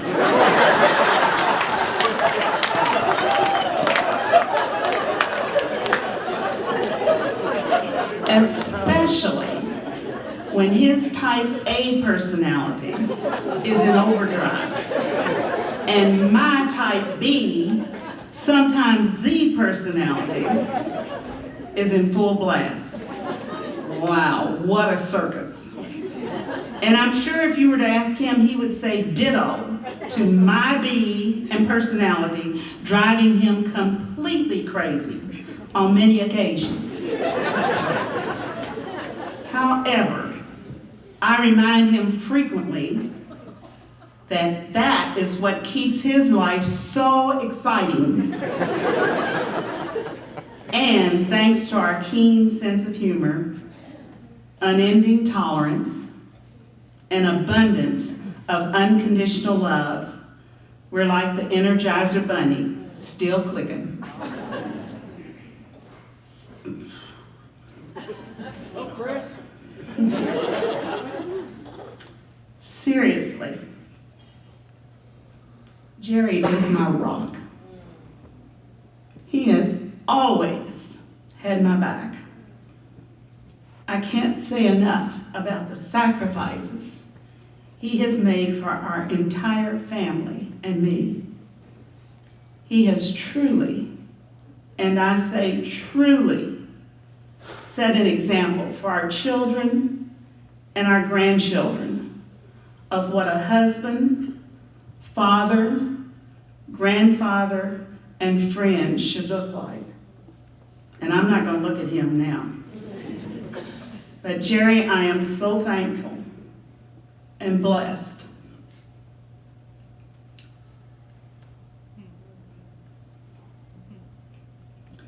to have shared these past 54 plus years with you. And I pray that we have many more, at least as many as God deems possible. And whatever your title might be, Jerrol, Jerry, Jay-Z, Dad, the General, Poppy, you are my beloved husband and my best friend, and I love you very, very much. I collect inspirational stories and poems and sayings, and I would like to close my remarks with one of my favorite. I've never made a fortune, and it's probably too late now, but I don't worry about that much. I'm happy anyhow. And as I go through life's journey, I'm reaping better than I sowed, and I'm drinking from my saucer because my cup has overflowed. And got a lot of riches, and sometimes the going is tough, but I've got my family and friends that love me, and that makes me rich enough. I just thank God for his blessings and the mercies he's bestowed. I'm drinking from my saucer because my cup has overflowed. Oh, I remember times when things went wrong, my faith got a little thin, but all at once the dark clouds broke and the old sun peeped through again. So Lord, help me not to gripe about the tough roles I have held. I'm drinking from my saucer because my cup has overflowed. And if God gives me strength and courage when the way grows deep, steep and rough, I'll not ask for other blessings. I'm already blessed enough. And may I never be too busy to help another bear his load. Then I'll keep drinking from my saucer because my cup has overflowed. Thank you so much for this wonderful evening.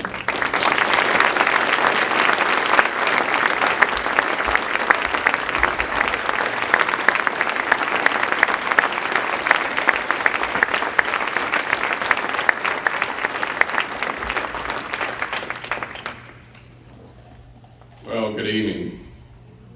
Everybody's put me in the place of Chris. And I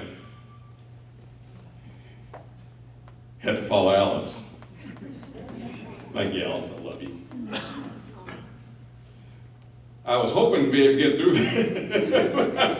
I told Chris that he just run the night for me. I was hoping to get through this without showing some emotion. But I'm going to go ahead anyway. So if I get a little emotional from time to time, please forgive me. I'll figure out a way to kind of hopefully get through it.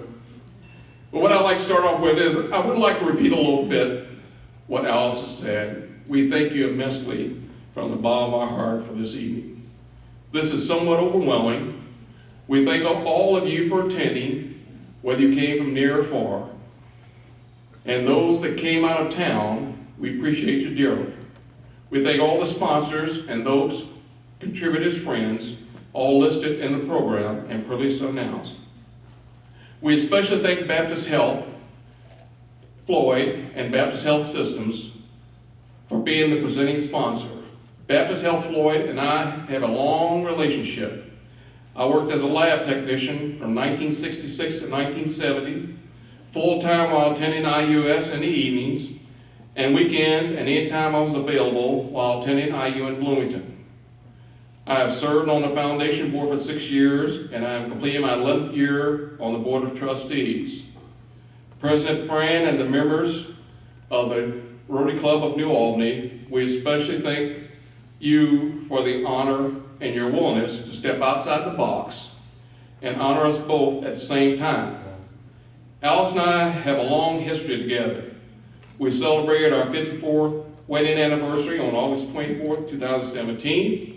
You add 5 or 6 years of dating, then you add going to the New Albany Floyd County schools, so she was first grade and I was second grade, all the way through high school. And for those of you who might want to know how you get through 54 years of marriage, it's because she keeps me in a cage at home and only allows me out to go to work.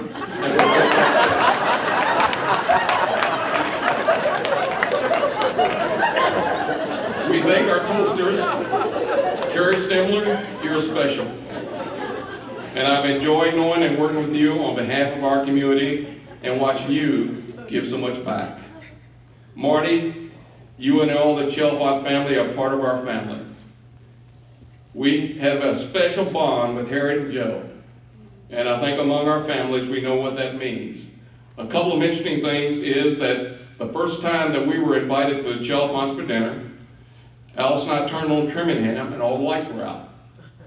So it made us a little nervous and said, do we have the right evening or have they changed their mind? Well, the electricity had gone out, so we went in and we had a little small talk. And after a while I said, Harriet, you can turn the lights back on now, your neighbors didn't see us come in. So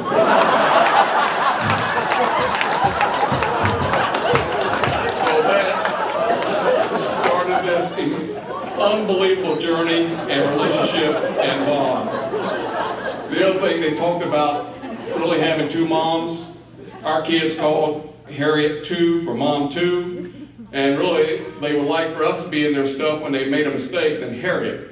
Because Harriet would get right in their face and say, you dumb little so-and-so, what were you thinking? And she would never let it go.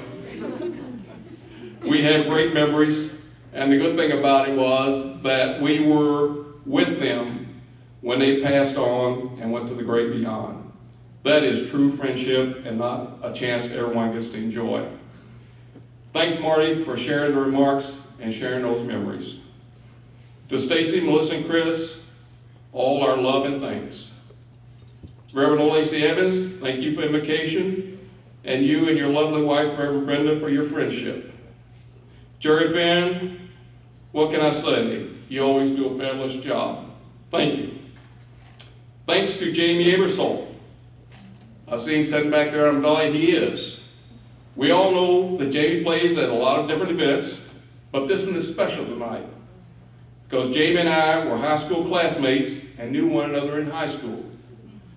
We all seem to take Jamie for granted, since we see him at the post office, eating out, other events, and just around town. But Jamie is internationally known for his jazz and teaching. And if you get a chance, go visit his exhibit, Jamie Abersole, An Improvised Life at the Carnegie Museum. That display will be on display from December the 8th to February the 3rd, 2018. I'm sure we will learn something we didn't know about it. To State Representative Ed Clear, thank you for representing the governor for this outstanding award for Olace and me. Thank you for all you do to represent our area. Kevin And Dan, thank you for the toast. It's greatly appreciated. We are pleased that most of our family is here. Our adult children were toasters. One of our nephew's sons is here. His brother is a sheriff's deputy in Seminole County, Florida, part of Orlando, and has to work a parade and a homecoming football game. With all that's going on with public events, you can understand why he, his wife, and son are unable to attend. Let's hope there are no incidents. We are delighted that most of our grandchildren are here. Hopefully they will remember this event and recognize the benefits of giving back.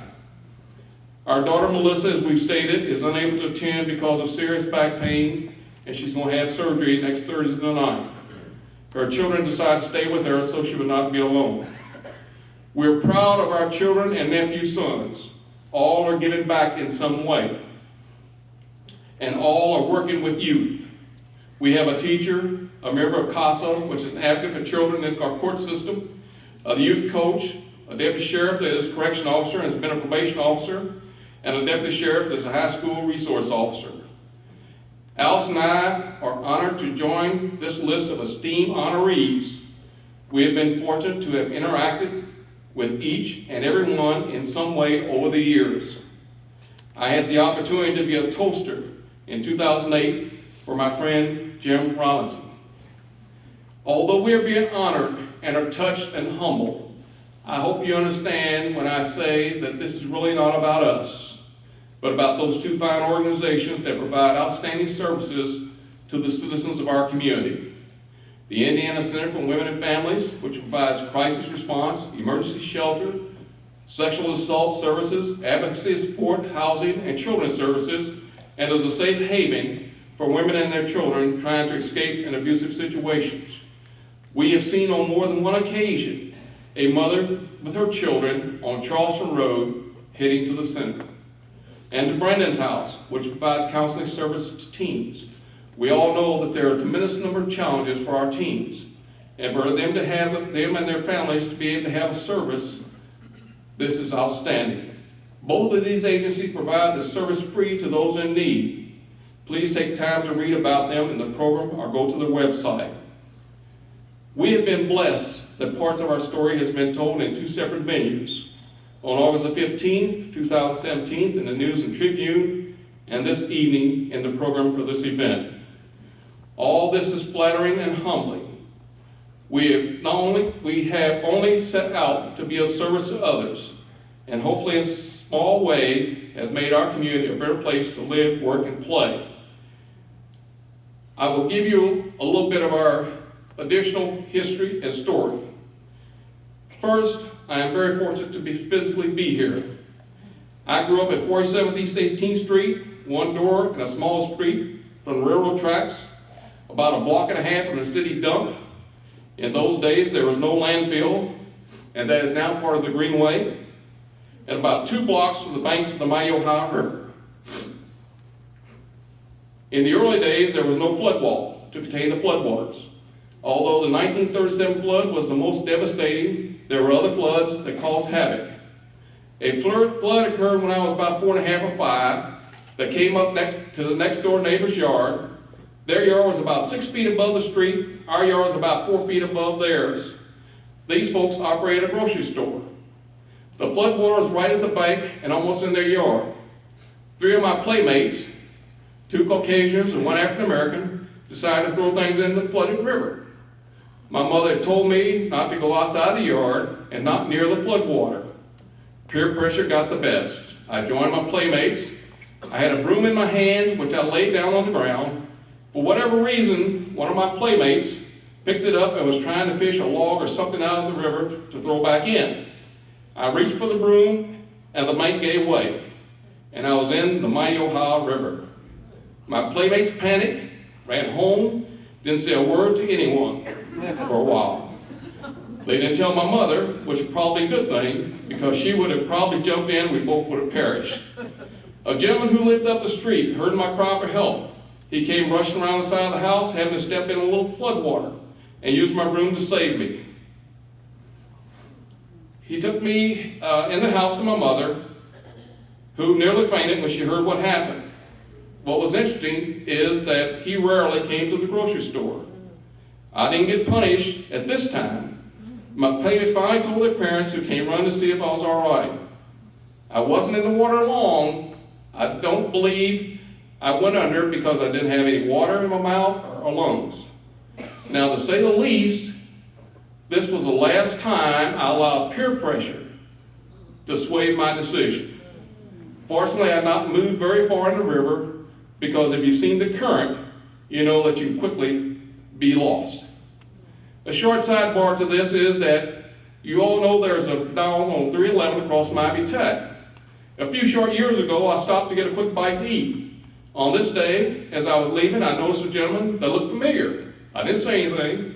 A couple of weeks so passed, and I was there again, different day, different time. This time he was with a couple people. Still didn't say anything. 2 weeks or so later, I was there again. This time I decided to walk over and ask if his name was Forrest. He said yes. I asked him if he lived on 18th Street. He said yes. I introduced myself and said, your father saved my life, pulled me out of the Ohio River. He said he remembered that. I thank him for the good deed his father had done, that I had grown up to become a productive citizen and been able to give back to the community. He told me a little bit about his family, that he had married a neighbor and lived in Salisbury. Now, the irony of that is that from that day to this, I've not seen Forrest again. And I've been back to the Dawson a few times. I don't know why the meeting was supposed to occur, but it gave me a warm feeling to be able to interact with a family member of the man that saved my life and say thank you. To give you a little bit more of the history, I grew up in an integrated neighborhood. 2 of my closest friends and playmates were white. We were in and out of one another's home, at the dinner table, laying on the floor watching TV. We were not able to go to school together until the 8th grade. We couldn't eat at restaurants, go to movies, bowling, or swimming pools. Now, to fast forward a little bit, I started in a segregated school system integrated, and I was fortunate in 1970-74 to serve on the school board. Now, possibly what some don't know is that during my tenure, there was a proposal to build a 3rd high school.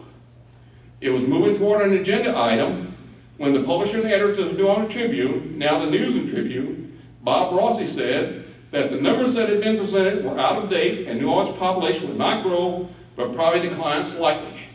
That fortunately killed the idea.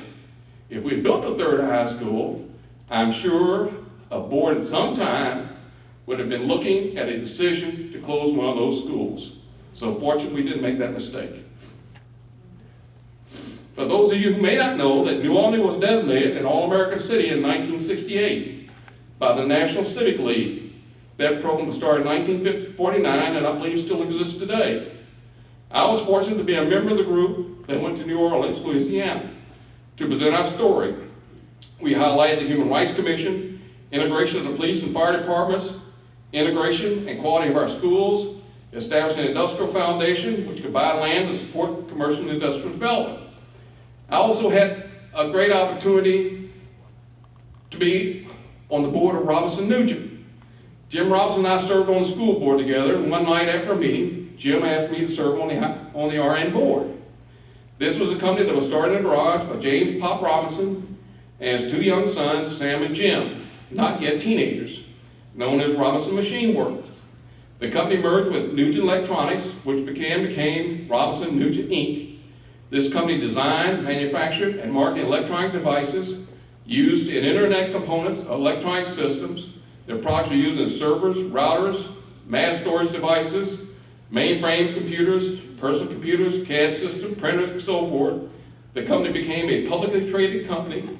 I served with Sam and Jim on the board for over 30 years. That company was sold to 3M in 1999, and 3M still uses the name Robinson Nugent in some instances. You heard a little bit about my military service. I served in the U.S. Army between 1962 and 65. After basic training, I was stationed at William Beaumont General Hospital in El Paso, Texas, right on the border with Mexico. On my trip to El Paso, I took a fellow recruit to Fort Worth, where he was going to San Antonio. And I continued on to El Paso, driving through Texas. Now, about an hour or two, I stopped at a little town for gas on the way out of town, I passed a little tavern that had a sign on the roof in bold black letters that said, "No dogs, the most deplorable word, no N's, or Mexicans allowed." Obviously, it got my attention. There wasn't any fear because I had my friend with the initials S&W with me, which stood for Mr. Smith and Mr. Wesson. Now, at that time, I thought that was my biggest protector. However, the real truth was that the real companion was my Lord and Savior Jesus Christ, who has been with me all my life. Wearing the uniform of the U.S. Army, everywhere I stopped, I asked to use the restroom. Most were outside the building, buy gas, buy Coke and candy bars. This routine continued for 7 to 8 hours until I got to El Paso, never wanting to stop anywhere to get food. Although I couldn't eat or sleep anywhere until the passage of the Civil Rights Act in 1964, I would wear that uniform again today under the same circumstances. I greatly cherish the Army Commendation Medal for meritorious service. I achieved that in 2.5 years in a non-combat role. I never felt I was doing anything special, but my mother always said, always be on your best behavior, and whatever you do, do it the best of your ability. You never know who's watching. We seem to have had emergency in one time due to a train accident. At that point, I was the NCOIC, or non-commissioned officer in charge of transfusion section. We had to collect a lot of blood, group, type, cross-match, and distribute. Being in charge of transfusion section, I instinctively took charge, ordering and assigned everyone, including officers and higher-ranking non-coms, a function. That medal was presented to me twice, once while I was still in the Army in El Paso, and certainly it makes one a little nervous when you're called to the general's quarters and not knowing the reason why. And unfortunately, Olace was not able to attend because I didn't have any idea what the reason was. Then it was presented to me as a civilian, which was one of the pictures that was shown. I had a great opportunity here in this community. I was able to have lunch with the 33rd President of the United States, George W. Bush. This was an unbelievable experience set up by our then 9th District Congressman, Mike Sodman. To sit one seat away from the most powerful man in the world is awesome. He seemed to enjoy small talk, and I felt that he didn't have to be presidential. He made you feel at ease, and with small talk, and he has a sense of humor. I was surprised that he was set with his back to the window, even though the blinds were pulled. But as he left, there were 2 SWAT guys outside with a high-powered rifle, plus a SWAT team. So we didn't worry about anything. That lunch was held at Sam's when Sam was on Charleston Road. One highlight of my life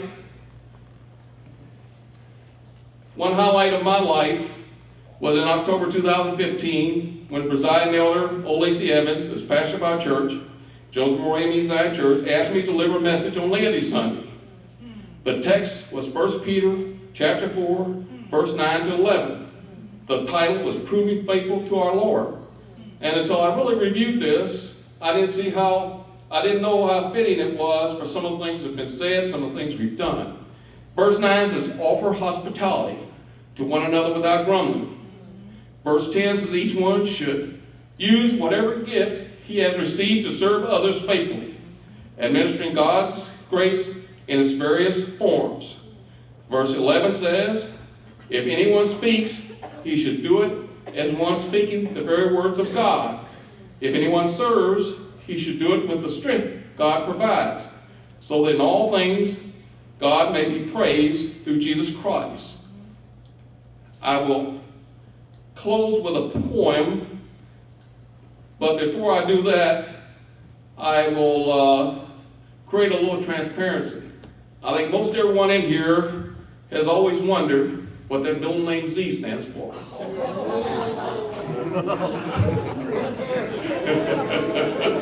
I've always said, $1 million, I'll tell you.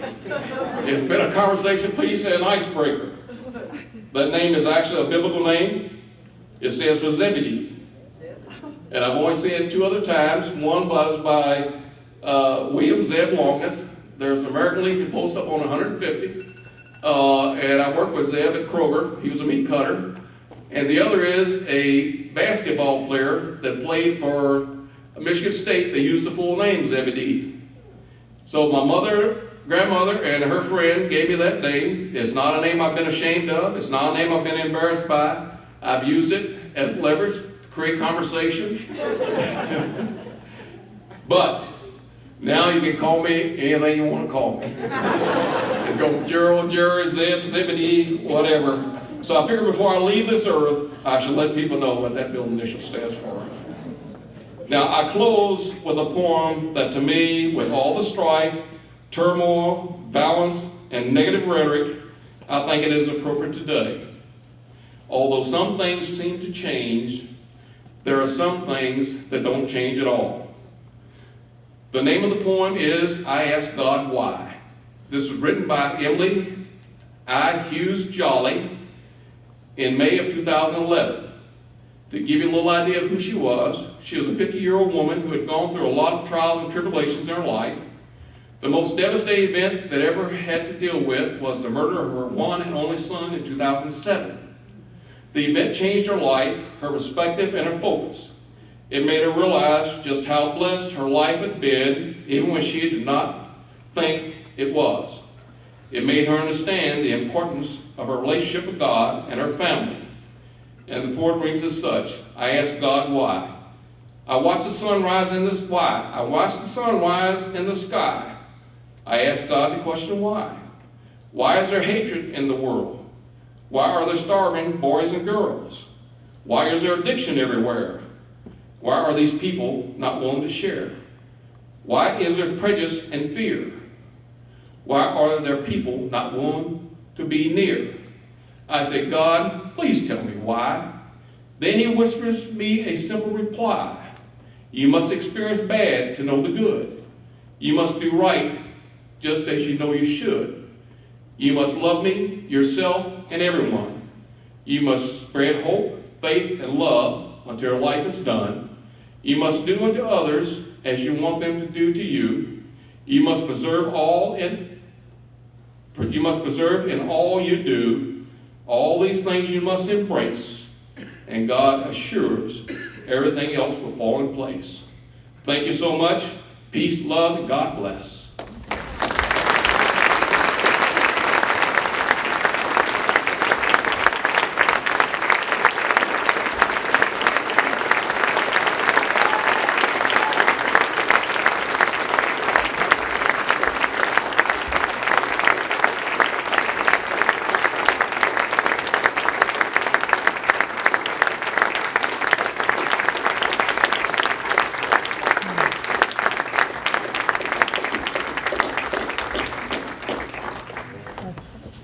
Alice and Jerry, it is an honor to welcome you into the long line of very distinguished honorees of our community Rotary Toast. And I would like to ask all of those who happen to be here this evening who are previous honorees to please stand that we can recognize you as well.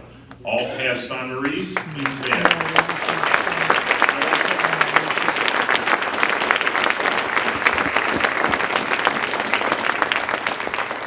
Okay.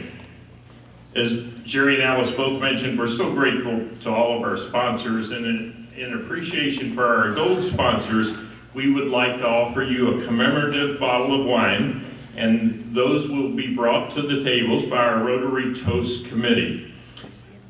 I would like to again recognize Baptist Health Floyd and our gold sponsors, Alice J. Schleicher, Amatrol, Dr. Black's Eye Associates, Center for Women and Families, George Fowl Sons, Horseshoe Foundation of Floyd County, Huber Orchard and Winery, Indiana University Southeast, Jamie Averso Jazz, Monroe Shine Company, News and Tribune, Paula Robinson, Rhoda for Moss, Phyllis Robinson, Stemler Corporation and KM Stemler Company, Under Production Multimedia, West Banquet, and Fuzzy Zeller Inc. Again, a special thanks to Jamie Abersode and his group for providing the music. To all of you who've gathered here this evening to honor these amazing people, thank you so much.